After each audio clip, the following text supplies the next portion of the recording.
Want to play that little piece of music?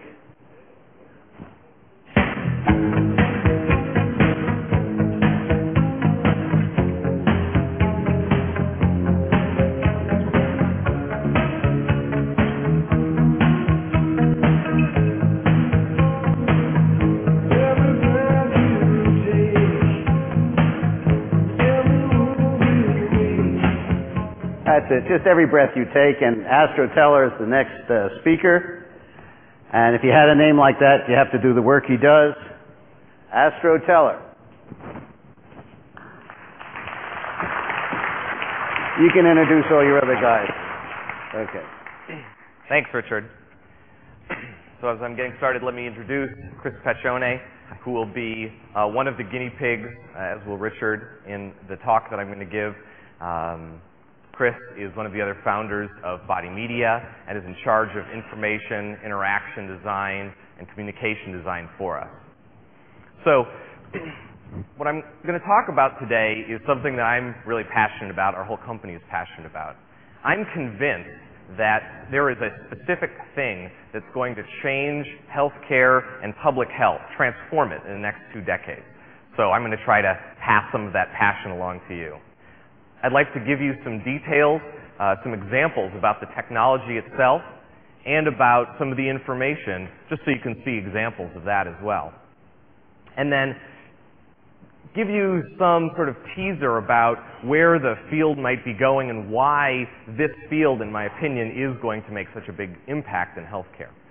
So let's start right off the bat by looking at some data from Richard. That way, if we get nothing else done, we can say we teased him today. Can we have the... So to put this in perspective, what you're looking at is a piece of software that my company makes, and this is for clinical researchers. So this is not for an end user. This is for a doctor, someone with an MD or a PhD, but I'll see if I can keep the shaman talk to a minimum. Richard has worn our device for quite a long time. He wore it for 5 days without taking it off once. And what you're seeing right here is Richard wore it for about 2 days until this morning, a couple minutes ago, without taking it off. That little striped line there is him taking it off for about 3 or 4 minutes. So on the right-hand side, you see some very high-level information. This is kind of an auto-journaling of what went on in his life, so that instead of him having to communicate it to a researcher, it can be captured automatically. How many steps he took, how many calories he burned, when he was lying down, when he was actually asleep, etc. So let's just hit the graph button. I'm obviously not going to spend the time to go all the way down into all the different pieces, but to show just enough here, the point is that this is a long period of time, but the data is being captured many, many times a second, and a researcher might want to look at it all the way down to many, many times a second, or at the day-by-day scale. So at the top, you see the sort of state diagram. Just if we want to see some things about Richard, you can see physical activity. Richard doesn't have long periods of physical activity, but he has a lot of very short periods of sort of frantic activity, right? Which is probably pretty accurate, but if we didn't know Richard, then maybe we could pick that out of here. We see that he goes to sleep for maybe 7-8 hours, which is... no, this is the most recent data that we're looking at right now. Oh, no, you were sleeping terribly during the 5-day period. You were getting about... Oh, yeah, you were frantic the whole time. In fact, there were a couple periods of like 5 or 6 minutes around 11:30 at night. No joke. I'm kind of wondering, your heat spiked, the motion spiked. What? I don't know, maybe it was last-minute preparations or something. It's this one right here, actually. Oh, there's one of those spikes right there on 10. Not saying what that is. I mean, that's so we can actually see that Richard's not sleeping super well. Just to give you a sense, and I'll go back into some of this, but galvanic skin response, motion, heat flux, these are the sorts of things, heart rate, that are being looked at a low level, and I'll talk more about why that's not the point, and these higher level pieces of information is what's powerful. So let's move on. Let's pop up a couple levels and talk about, so what? So we have Richard's data. I mean, that's pretty cool, but what do we do with that? What is that going to mean to anything? So I'm going to be a history geek for just a second, but I get excited about these things, and I think we can learn a lot from looking at it. When there's difficulty accessing valuable information, you get very inefficient processes. Those inefficient processes can be like throwing virgins into a volcano because you don't really get how to control the volcano, or doing bariatric surgery on people who are addicted to donuts because you don't know what else to do. When you have difficulty accessing valuable information, you also, almost by definition, develop these mediating authority structures. Priests, doctors, stockbrokers, and we've seen some of these removed, like stockbrokers are much less important now that there's E-Trade. Some of my favorite examples of the ways that this has really been transformed, these new pieces or kinds of information have come to us. The telescope is a great example. Things very, very far away suddenly became visible, and this changed how we thought about the world. The microscope was incredible. It allowed us for the first time to look at the building blocks of our world, and that changed everything.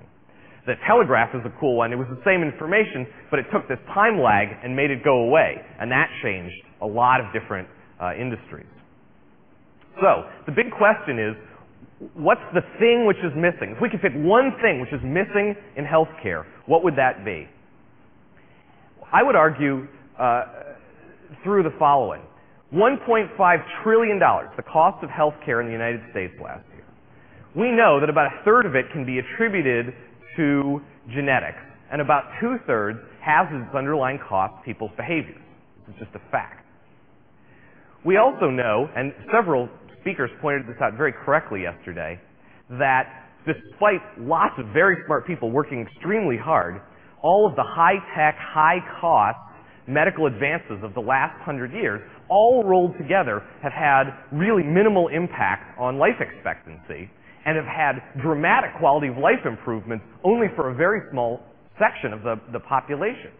The things that have actually had these really big impacts on life expectancy and on people's quality of life are more mundane things. Sometimes they also took a lot of hard thinking to get done. Clean water is certainly the first and biggest swath. Probably the next bucket is immunization and penicillin. The next bucket is not something that's going to require supercomputers, unfortunately. The next bucket, the biggest next chunk that we can go after is behavior. Smoke, don't smoke. Hamburger, don't hamburger. Jog, don't jog. Sleep deprived, not sleep deprived. These are the things which are driving obesity and diabetes and congestive heart failure and all the other things which later we're going to have to fix through these much more expensive means. So, we know that in order to change people's behavior, you need body awareness. It just doesn't work otherwise. We know that 99% of people's lives are spent outside of the clinical settings, but we monitor, 99% of the monitoring we do of people happens inside the clinical settings.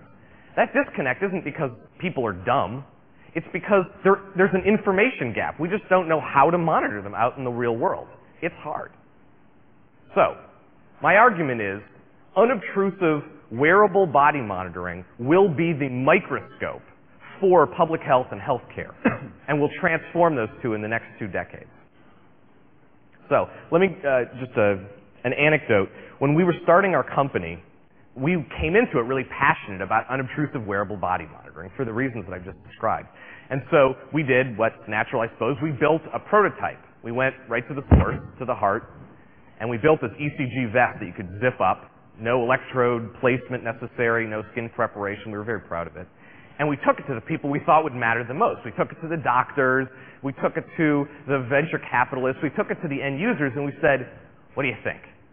And all of them, in one way or another, said, this doesn't work, which was really bizarre because it did work. It was working.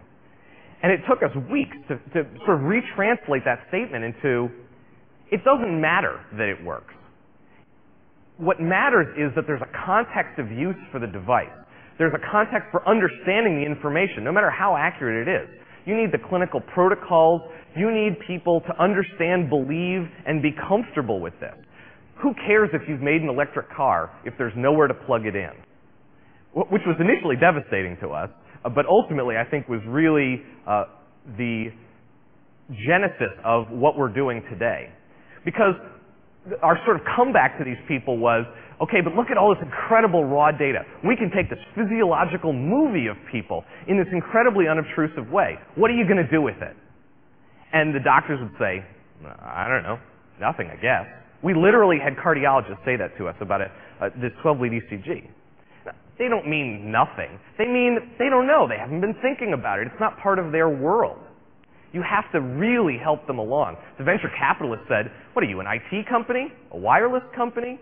Are you guys a medical device company? The end users said, are you sure this information is for me? What these people were trying to say was, it's not about the data. It's about the information. You have to distill from this incredible pool of bits of facts that come off my body what's really important. And that has really transformed how we go about what we do. So let me talk a little bit specifically about our technology, just to give you a specific example so this whole talk isn't completely abstracted. So this is an example of an unobtrusive wearable body monitor. Here's one on my arm. You guys can come see it afterwards. Richard's been wearing one. Chris has one on. And this is a small computer which has a processor and memory. It has sensors. And as you go through your daily life, you just wear it like you'd wear a watch. It's collecting the information and then interpreting the information. It's wireless, so we can actually gather lots of other pieces of information from weight scales and GPS units and pulse oximeters. And all of that, combined with the sensors that are in there, heat flux and motion and heart rate, galvanic skin response, so that I don't get accused of being the shaman, it's the electrical conductivity between 2 points on the skin, which roughly is like a mental arousal level. All not the point. Because nobody gets up in the morning and says, oh, I wonder what my GSR was last night. Right? And the doctors certainly aren't like, oh God, if we could only have GSR, our problems would be solved. But it turns out to be useful as an input to figuring out the right answer. So we're going to try to show a visualization here of some of the algorithms. Understand the way that the core of our company is building these mathematical models to turn this flood of raw data into these highly distilled pieces of actionable information which can transform a person's life as they do behavior change or one of their caregivers. So what you'll see here is Chris on a treadmill, and this is just a two-dimensional plot just of the accelerometer. So bear in mind that we're collecting 20 times this amount of information every 32nd of a second. So 20 times this information at about 20 times the level of detail, because we're looking at many other things besides motion. But this is just an example. You saw him sort of hitting his arm here, and now he's going to go for a jog. And what you're going to see is sort of a pattern, which you can think of as like an attractor in fractal speak. This characteristic pattern is an incredibly simplistic way of thinking about what we might be looking for when we try to have a computer automatically say, this person is jogging. Now, of course, this motion or something close to it could happen in a Jeep when you're going down a bumpy road. So looking at motion's not enough. You have to look at heat flux also. And sometimes that can be confused because maybe you're exercising, maybe you have a fever. Oh, but if you look at galvanic skin response, maybe that can help sort it out. And heart rate can help disambiguate a little more. So the real trick and the things that we're doing is to try to compare these floods of raw data in different contexts where we know the right answer. I say this both because this is the core of what we do, but also because I believe this is really where unobtrusive wearable body monitoring will have its rubber meet the road, is not how unobtrusive you can make it. That's a necessary condition, or if people won't wear it, you're never going to get the information. But this is not valuable. This is what's valuable. Being able to differentiate lying down from asleep, stress from exercising, jogging from bicycling. All of these kind of statements are the higher level statements that we just don't know about people in the world, and we'll be able to close the emotional feedback loop on behavior change. So, obviously this information can be presented to people by themselves. It can be presented to a caregiver who can work back with them. I'll give you some more examples of that. I had some great conversations last night, and it's inspired me to do something. So here's what we're going to do. By the end of the conference, I'm willing to give away 3 sets of research kits, 2 armbands and a piece of our software, to the 3 best, most interesting proposals on how to use this. Absolutely no rules. If you think you can get it to work on monkeys and you can convince me, it's okay. As long as you're willing to share the data with us and you can make a compelling case that it's interesting and that the armband would help, come talk to me, to Chris, or to Richard, and I'd love to get some of the neat ideas that were flowing last night actually to happen. So let's get one level more specific. It's about $7,000. So, and we'll give away 3 of those. Just let's get one level more specific, and then we're going to pop back up again. But I think it'll be useful. I've just said, wooga, wooga, wooga, unobtrusive wearable body monitoring. I said the context really matters, but I still haven't really shown you a context. I showed you what the researchers showed. But I'm now going to put Chris on the spot. This is actually the very first time this has ever been seen in public. This is a very early beta piece of software, so bear with Chris if it doesn't work, but you said be vulnerable, so we have a 50-50 shot of showing you a real piece of context. Yeah, the spirit of vulnerability, here we go. Let me just, go ahead, yeah. To finish the context, this is a piece of software and the hardware and the algorithms that will be rolling out through Roche Diagnostics this summer as a clinical weight management application that Chris has designed. Yeah, so I said my prayers to the beta gods this morning, so we'll see if this actually works. What Healthware is, basically, is a weight management platform, and it consists of 2 parts. It consists of the armband, which we make, which measures your calories burned, and a piece of software that helps you keep track of the calories you eat. And what that gives you is something called calorie balance. What's calorie balance? Everybody in this room right now has what's called a calorie balance. And what that is basically, since midnight or at the end of the day, the difference between how many calories you burn and how many you eat. And no matter what diet program you're on, Atkins, Zone, whatever, at the end of the day, if you want to lose weight, you have to burn more calories than you consume. As simple as that. That's the way our bodies work. So let me show you how this system works. What I'm going to do now, I'm already logged in, and the first thing the system asks you to do is click a button to upload the data from your armband. And what it's doing right now, it's searching for my armband. Oh, you know what? There we go. And, no problem, I forgot to push the button. I can't follow my own instructions. There we go. Let's try that again. So it's searching for the armband, and it's going to find it in a second. There we go. And what it's doing is uploading how many calories I've burned since the last time I uploaded. So it gives me some battery power feedback there and so forth, as you can see. And it's going to upload this data. Now this is all the calories I burned while doing everything. Sleeping, moving around, eating, sitting up here talking, the nervous system of that, all that kind of stuff. So it's going to upload the data. It's wireless. It's just coming right off my arm. The reason we do that actually is so you don't have to take the armband off. And, okay, good. Let's try it again. So it actually worked in, want to try it one more time? Let's try it one more time. All right, let me try it one more time. I press the button. Apparently I didn't burn enough incense this morning to the beta gods. That's right. The reason we have to press the button is we have to tell we have to wake up the wireless. Yeah, let's see if this works here. Security? No, there's no. Can anybody glean our data? This gentleman's worried. It's all encrypted. Not only is it HTTPS, but it's also encrypted data. Okay, it worked the third time. Third time's a charm. All right, skip over these parts here. Okay, so now the program knows how many calories I've burned. Now it's asking me, well, what did you eat for breakfast this morning? It doesn't know what I ate for breakfast this morning. So there's a couple ways. I won't go into detail because we don't have really time.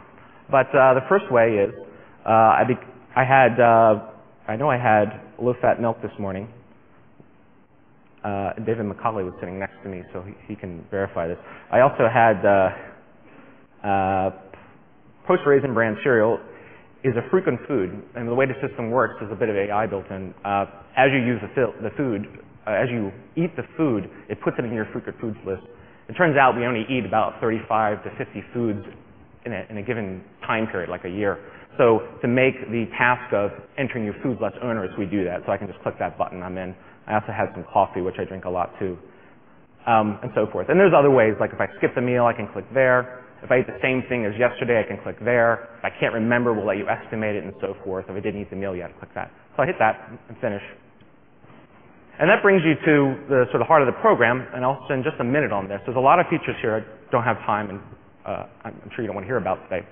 But what you're looking at is a sort of dashboard for my body, right? If I'm trying to lose weight, if I'm clinically obese, if I'm overweight, I want some kind of feedback. The thing about calorie balance, we all have calorie balance, but we don't know what our calorie balance is. And what we're trying to do at Body Media is give people that kind of feedback so they can change the behavior. It's about behavior modification. So what I see here is that so far today, I've burned 720 more calories than I consumed. And that explains the sort of black here, right? I mean, the black or the red. If I go back to my Sunday, which I know for a fact, today I sort of pigged out. I had a Sunday picnic with the family, that sort of thing. And I'm sort of in the red. That day I was on a weight loss, weight gain trend. And what the program does is just basically tries to give you some immediate, very quick information. So since I've been using the program, I'm burning on average 948 more calories than I'm consuming today. In fact, I'm tracking my weight below, as you can see. And I've lost about 5 pounds using the system. So it's meant to empower the individual. Weight loss is about behavior modification. We get down to it. It's very hard to do.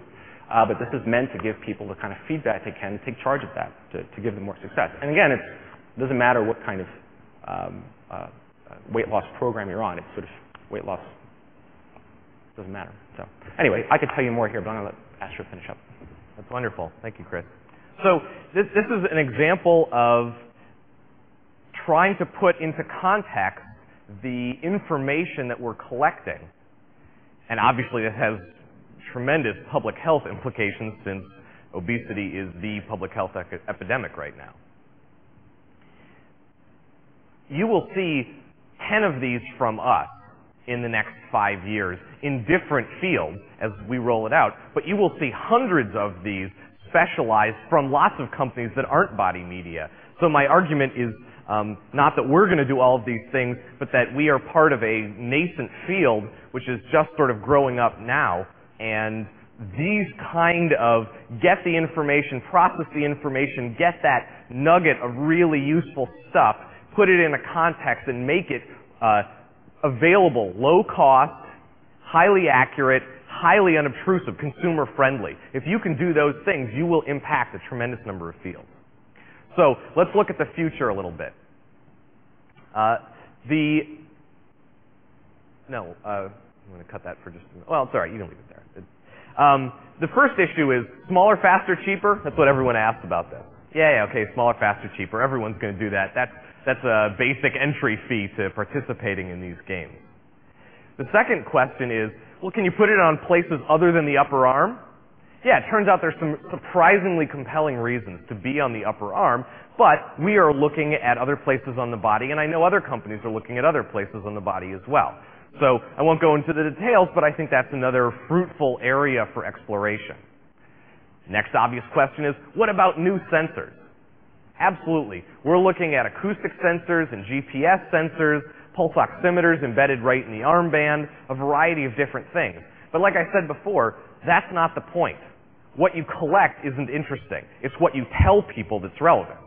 And if they're the same, then, sort of your value add has been limited to how good your collection mechanism is.